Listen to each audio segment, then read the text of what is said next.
l'explorateur du temps, car c'est ainsi que, pour plus de commodité nous l'appellerons, nous exposait un mystérieux problème. Ses yeux gris et vifs étincelaient, et son visage, habituellement pâle, était rouge et animé. Dans la cheminée, la flamme brûlait joyeusement, et la lumière douce des lampes à incandescence en forme de lys d'argent se reflétait dans les bulles qui montaient brillantes dans nos verres. Nos fauteuils, dessinés d'après ces modèles, nous embrassaient, nous caressaient, au lieu de se soumettre à regret à nos séants. Il régnait cette voluptueuse atmosphère d'après-dîner où les pensées vagabondent gracieusement, libres des entraves de la précision. Et il nous expliquait la chose de cette façon, insistant sur certains points avec son index maigre, tandis que, renversés dans nos fauteuils, nous admirions son ardeur et son abondance d'idées pour soutenir ce que nous croyons alors un de ses plus beaux paradoxes. Suivez-moi bien. Il va me falloir discuter une ou deux idées qui sont universellement acceptées. Ainsi, par exemple, la géographie qu'on vous a enseignée dans vos classes est fondée sur un malentendu. Est-ce que ce n'est pas là entrer en matière avec une bien grosse question, demanda Philby, raisonneur à la chevelure rousse. Je n'ai pas l'intention de vous demander d'accepter quoi que ce soit sans argument raisonnable. Vous admettrez bientôt tout ce que je veux de vous. Vous savez, n'est-ce pas, qu'une ligne mathématique, une ligne de dimension nulle, n'a pas d'existence réelle. On vous a enseigné cela. De même, pour un plan mathématique, ces choses sont de simples abstractions. Parfait, dit le psychologue. De même, un cube n'ayant que longueur, largeur et épaisseur peut-il avoir une existence réelle? Ici, j'objecte, dit Philby. Certes, un corps solide existe. Toute chose réelle, c'est ce que croient la plupart des gens, mais attendez un peu. Est-ce qu'il peut exister un cube instantané? Je n'y suis pas, dit Philby. Est-ce qu'un cube peut avoir une existence réelle sans durer pendant un espace de temps quelconque? Philby devint pensif. Manifestement, continua l'explorateur du temps, tout corps réel doit s'étendre dans 4 directions. Il doit avoir longueur, largeur, épaisseur et durée. Mais par une infirmité naturelle de la chair, que je vous expliquerai dans un moment, nous inclinons à négliger ce fait. Il y a en réalité 4 dimensions, 3 que nous appelons les 3 plans de l'espace, et une 4e, le temps. On tend cependant à établir une distinction factice entre les 3 premières dimensions et la dernière, parce qu'il se trouve que nous ne prenons conscience de ce qui nous entoure que par intermittence, tandis que le temps s'écoule du passé vers l'avenir, depuis le commencement jusqu'à la fin de votre vie.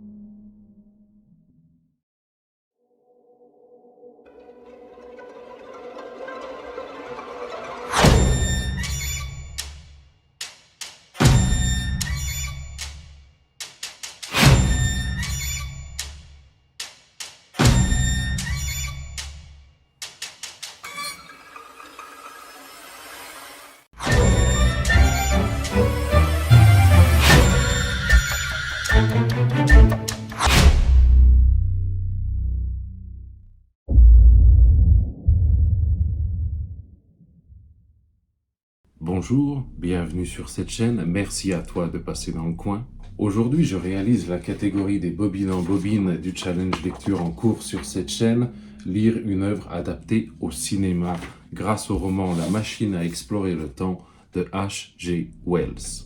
J'en profite pour passer un coucou et un gros merci à Marie-Laure de la chaîne Dark Regal ainsi qu'à Elodie de la chaîne Elodie Lee pour avoir porté la visibilité de ce challenge sur leurs chaînes YouTube respectives. Les liens des vidéos respectives sont dans la description si tu souhaites aller t'inspirer des piles à lire qu'elles ont élaborées pour ce challenge. Merci encore mesdames, je suis comblé et honoré. Si tu suis cette chaîne YouTube depuis un moment, tu te souviens peut-être qu'il y a de cela 6 mois, dans l'onglet communauté, je t'avais proposé de choisir quel serait le prochain avis lecture sur cette chaîne. C'était Le Parfum de Patrick Suskind qui avait remporté le vote et La machine à explorer le temps faisait partie des choix possibles. Ce n'est pas le livre qui a eu le plus de voix, mais ça ne veut pas dire que je l'ai oublié. Et les autres non plus d'ailleurs. La machine à explorer le temps de Herbert George Wells, plus connu sous les initiales H.G. Wells, est un roman paru en 1895 dans sa version originale en Angleterre. La traduction de Henry Durand d'Avray a quant à elle été proposée dans la revue littéraire Le Mercure de France en 1898. En plus d'être traducteur au Mercure de France, Henry Durand d'Avray était également critique littéraire spécialisé dans la littérature anglaise. On lui doit la traduction en français d'autres œuvres, notamment d'Oscar Wilde, Le portrait de Dorian Gray, ou Le fantôme de Canterville, ou encore Kipling et son livre de la jungle. En ce qui me concerne, j'ai l'ouvrage édité aux collections RBA, puisque c'est un bouquin que j'ai trouvé à 3 ou 4 balles à la maison de la presse et qui appartient à une collection qui s'appelle Les Maîtres du Fantastique. 3 ou 4 balles pour se retrouver avec un ouvrage qui a cette gueule, honnêtement, je n'ai pas hésité longtemps, parce que je le trouve magnifique. Même si c'est du beau, mais du beau qualité made in China, on va pas se mentir. Je me souviens encore de la réflexion de la vendeuse qui m'a dit « mais c'est bien de l'acheter, mais après il faut le lire ». Ah bon? Sans rire. S'agissant d'un roman court, il s'étend uniquement sur les 111 premières pages, le reste étant des contes à propos de l'espace et du temps du même auteur. En ce qui concerne cet avis lecture, je ne vais te parler que du roman, pour ne pas tout mélanger. H.G. Wells était un auteur britannique né en 1866, puis décédé à l'âge de 79 ans en 1946. Il était principalement connu et reconnu dans la littérature de la science-fiction. En plus de La machine à explorer le temps, on lui doit également les romans très célèbres La guerre des mondes ou encore L'homme invisible. Il était également très engagé dans la politique de son pays. On lui doit plusieurs œuvres de satire sociale ou encore de réflexion politique. Il est considéré par certains comme le père de la science-fiction. À mes yeux, et cette idée n'engage que moi, La machine à explorer le temps fait partie de ces histoires que tout le monde connaît. Tout le monde a déjà vu une référence à ce roman dans une série, un film, une bande dessinée, peu importe. Une histoire imprimée dans l'inconscient collectif. Une histoire que tout le monde connaît, oui, mais que tout le monde n'a pas lue. Petite précision importante, le roman La machine à explorer le temps a connu plusieurs révisions par l'auteur lui-même. La version de 1898 traduite par Henry Durand d'Avray est la seule qui existe en français. La dernière révision de ce roman par H.G. Wells date de 1924 et c'est cette version qui fait référence dans le monde anglo-saxon. Si ce roman est aussi populaire, connu et reconnu, il y a bien une raison, n'est-ce pas ?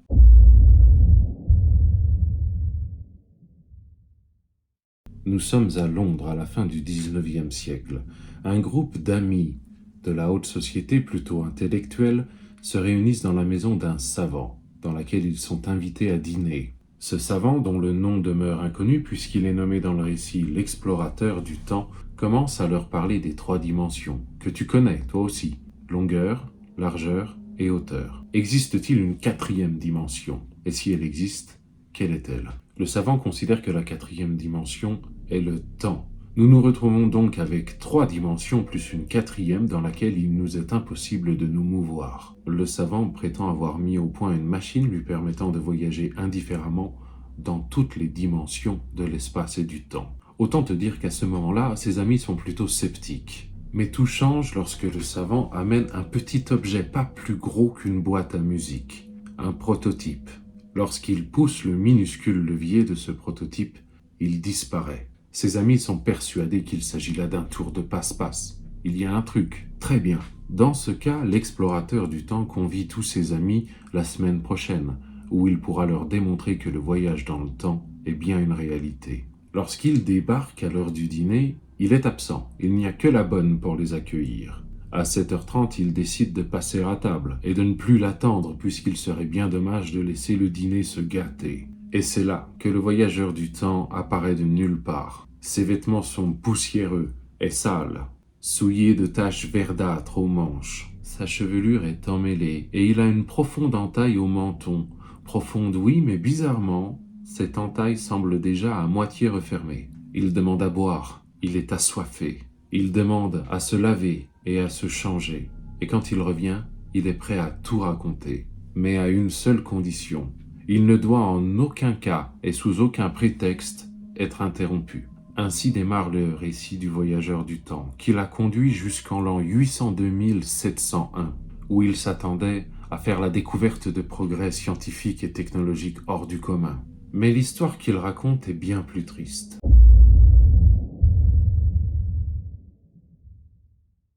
La machine à explorer le temps d'H.G. Wells est un classique, c'est-à-dire une histoire plutôt vieille qui, à travers le temps, a acquis une grosse notoriété et un grand succès.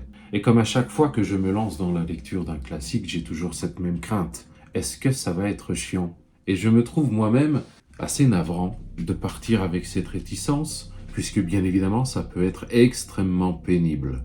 Mais avant d'avoir essayé, rien ne l'indique. La machine à explorer le temps fait partie de ces romans que j'ai absolument éclatés, bouffés en une après-midi. L'exploit n'est pas dans le fait de l'avoir lu en une fois, car très sérieusement, 110 pages, c'est réalisable. Mais il fait partie de ces récits où à chaque fin de chapitre, je ne pouvais attendre avant de découvrir le suivant. Et finalement, je suis allé comme ça jusqu'au bout.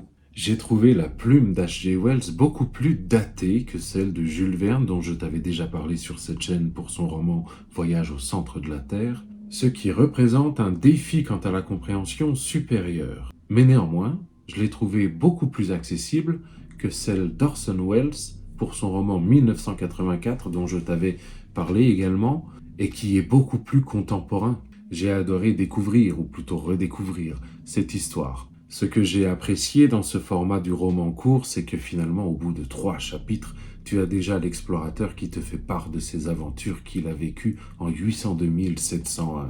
Il n'y a pas de longueur, ni de longue description. On attaque directement le sujet qui nous intéresse. Il est nécessaire d'aller à l'essentiel.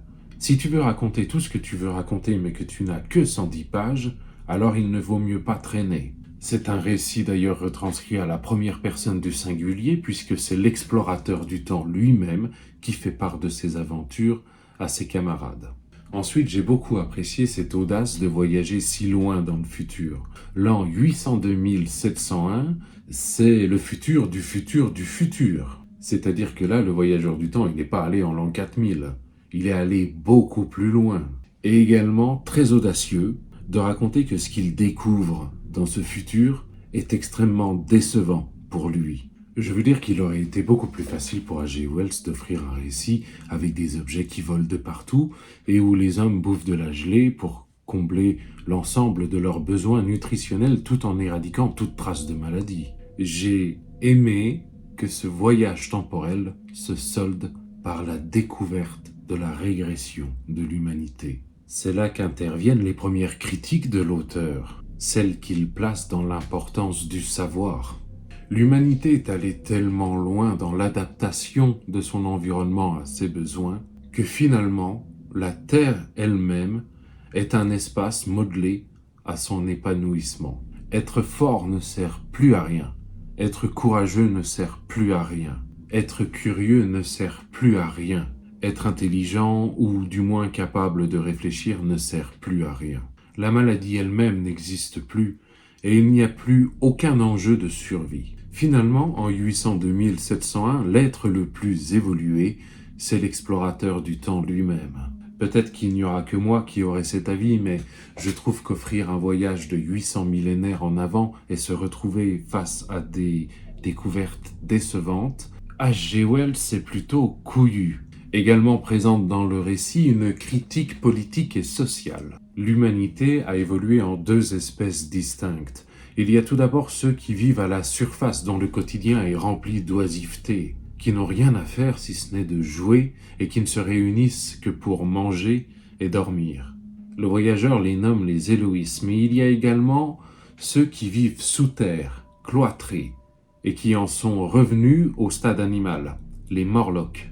Très vite, le voyageur fait le rapprochement et comprend que les uns sont les descendants d'une classe aristocratique, plutôt aisée, et les autres de la classe ouvrière. Et il regrette amèrement que les progrès technologiques n'aient pas servi à combler le fossé qui existait déjà à son époque entre ces 2 castes. Très vite, l'utopie se transforme en dystopie. C'est-à-dire que ce qui ressemblait à un monde merveilleux finalement cache un secret bien plus sombre. Les uns vivent dans la lumière, mais l'ombre n'a pas totalement disparu, elle est même omniprésente. Tu l'auras compris, j'ai plutôt adoré cette lecture. Je l'ai prise comme un retour aux sources, un retour aux grands classiques de la littérature de l'imaginaire. Et ça m'a fait du bien, surtout après La Maison des Feuilles. J'ai adoré, mais est-ce que ça veut dire que j'ai tout aimé ? Eh bien non. J'ai quelques reproches et certains sont liés à ce format du roman court, donc ils ne sont pas nécessairement justifiés. Tout d'abord, l'histoire en elle-même. J'aurais aimé en connaître plus sur les étapes successives qui ont mené l'humanité à cette régression. Et là-dessus, aucun détail, juste des supputations de la part de l'explorateur du temps. Ce qui lui donne un aspect plutôt omniscient auquel il est difficile de croire. Je peux parfaitement admettre que l'élaboration d'une machine à explorer le temps requiert des capacités intellectuelles hors du commun, mais je ne suis pas persuadé que cela lui donne des talents de voyance extralucide pour autant. J'y vois surtout une facilité scénaristique pour passer le message que Wells voulait passer. Autre facilité scénaristique, il est question du voyage de retour, puisque à son arrivée la machine a été volée. Je vais passer les détails, mais notre explorateur se retrouve accompagné d'une Héloïse pour laquelle il est éperdument amoureux, et il se dirige vers un grand château vert qui se révèle être les ruines d'un musée. Musée qui contient dans l'une de ses vitrines une boîte d'allumettes toujours fonctionnelle. Quel heureux hasard, c'était exactement ce dont le héros avait besoin pour récupérer sa machine. Le plan de l'explorateur consistant à ramener sa conquête féminine à son époque, à la fin du 19e siècle, c'est un plan qui sent franchement la merde. Après avoir fait le constat que l'humanité a évolué en une forme faible et sans défense, vouloir ramener un spécimen à la fin du 19e siècle, je trouve que c'est d'un égoïsme monstrueux de la part du héros. Difficile également pour moi d'admettre que l'explorateur du temps qui se retrouve déçu face aux humains du futur réussisse néanmoins à tomber amoureux de l'une d'elles. Pourquoi pas, il y a des choses qui ne se commandent pas, admettons. Autre reproche, l'explorateur semble parfois arrogant. Il est celui qui sait, il est le sachant, celui capable de prendre les bonnes décisions, même s'il vient d'arriver dans ce nouveau monde. Factuellement, qu'il soit le plus évolué dans cette histoire, c'est vrai. Mais il m'est difficile de concevoir qu'il soit à ce point indispensable dans cette époque qui n'est pas la sienne. Je ressors quand même de cette lecture avec pas mal de questionnements. Toute l'action se passe en Angleterre et lorsqu'il avance dans le futur, il reste sur le même sol. Qu'en est-il du reste du monde ? Quels sont les progrès qui ont permis à l'homme d'adapter la Terre à ce point à ses propres besoins ? J'ai apprécié ce format de roman court pour son aspect haletant et sans interruption, mais ça laisse quand même quelques questions en suspens. À la fois, cette œuvre se suffit à elle-même et pourtant j'aurais aimé en connaître davantage. Je sais également que 130 ans se sont écoulés depuis la parution de ce récit. Et en 130 ans, j'ai eu l'occasion de voir ce que l'imagination d'autres avait pu produire à propos d'histoires de voyages temporels. Que ça soit au travers de séries, de livres, de bandes dessinées ou même de films. Donc mon attente est nécessairement trop grande, compte tenu de toutes les œuvres sur le voyage temporel qui ont été proposées en plus d'un siècle.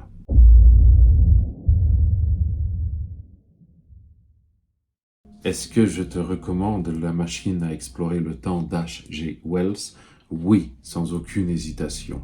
Bien sûr que la plume peut paraître datée, mais elle a plus d'un siècle. Bien sûr que des facilités scénaristiques sont présentes dans le récit, mais c'est un roman court. Si je me fie au plaisir que j'ai eu à la découverte de cette histoire, je ne peux que te le conseiller. Juste l'occasion de découvrir un grand classique, prends-le comme un apéritif entre deux autres lectures. Bonne nouvelle également, ce roman est dans le domaine public. Tu n'as donc pas besoin de débourser le moindre sou pour pouvoir en profiter. Je te mets dans la description de cette vidéo un lien te permettant de télécharger la version texte de ce roman, que ce soit format PDF ou liseuse, ou d'autres, tu verras bien. Et je te mets également un lien vers la version livre audio, mis gracieusement à disposition par l'association Loi 1901 des livres à lire et à entendre sur leur site web littératureaudio.com. Tout est dans la description pour que tu puisses te régaler gratuitement, et c'est vachement bien parce que gratuit, c'est vraiment pas cher. Un petit mot en ce qui concerne les adaptations cinématographiques, il y en a eu 3, dont 2 de remarquables. La première est sortie en 1960 et réalisée par George Pal. Le héros qui n'a pas de nom dans le roman se retrouve ici prénommé George. N'est-ce pas un petit peu vantard de la part du réalisateur de donner au héros son propre prénom ? On retrouve Rod Taylor dans le rôle du personnage principal. Je l'ai vu, ce film, de 1960, donc il faut le regarder comme un film de 1960. Bien évidemment que les effets visuels sont datés, bien évidemment que les costumes, ça se voit. On est très loin du coup de cœur en ce qui me concerne. Mais pour autant, je trouve que ce n'est pas désagréable à regarder. Ce film a été récompensé de l'Oscar pour les meilleurs effets spéciaux en 1961.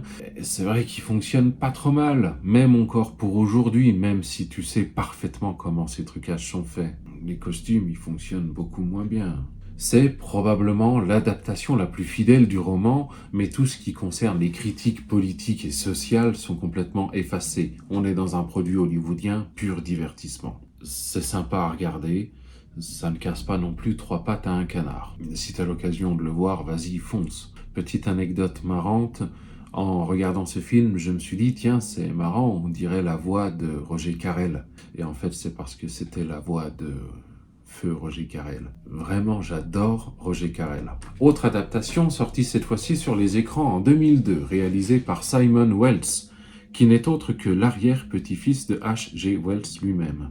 Cette fois-ci, on retrouve Guy Pearce dans le rôle du personnage principal, prénommé Alexander Ardgu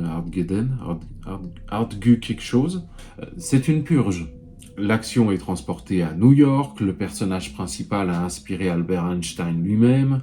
Il a été ajouté une romance qui n'est pas inutile mais finalement disparaît complètement dans la seconde moitié du film. On s'en serait passé un peu. Ce film réussit l'exploit d'être une sorte d'hybride entre le roman original et la planète des singes. Les Morlocks, quant à eux, sont un espèce de croisement entre les orques du Seigneur des Anneaux et les Gremlins. Et surtout, ce film a un énorme défaut, c'est que par ses dialogues, il t'explique toute l'histoire comme si t'étais un enfant de 5 ans. C'est véritablement un scénario prédigéré. C'est tout pour cette fois, mais c'est déjà pas mal. J'aurai l'occasion à l'avenir de te présenter d'autres romans d'H.G. Wells ou d'autres romans considérés comme des classiques. Quand? Je ne sais pas, on verra. Mais c'est prévu quand même. Si tu as lu La machine à explorer le temps d'H.G. Wells, ton avis m'intéresse. Et si tu souhaites partager ce qu'il te fera plaisir de partager, ça m'intéresse également. Les commentaires sont là pour ça. J'espère que cette vidéo t'a plu.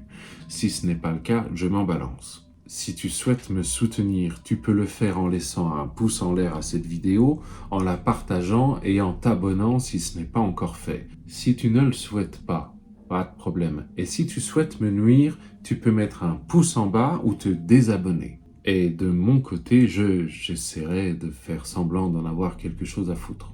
Mais je crois qu'on a fait le tour de tout ce qu'il était possible de faire. Je te rappelle l'existence d'une ligne téléphonique, les infos sont dans la description, d'un serveur Discord, les infos sont dans la description. En attendant la prochaine fois, je te souhaite une bonne soirée. Bye!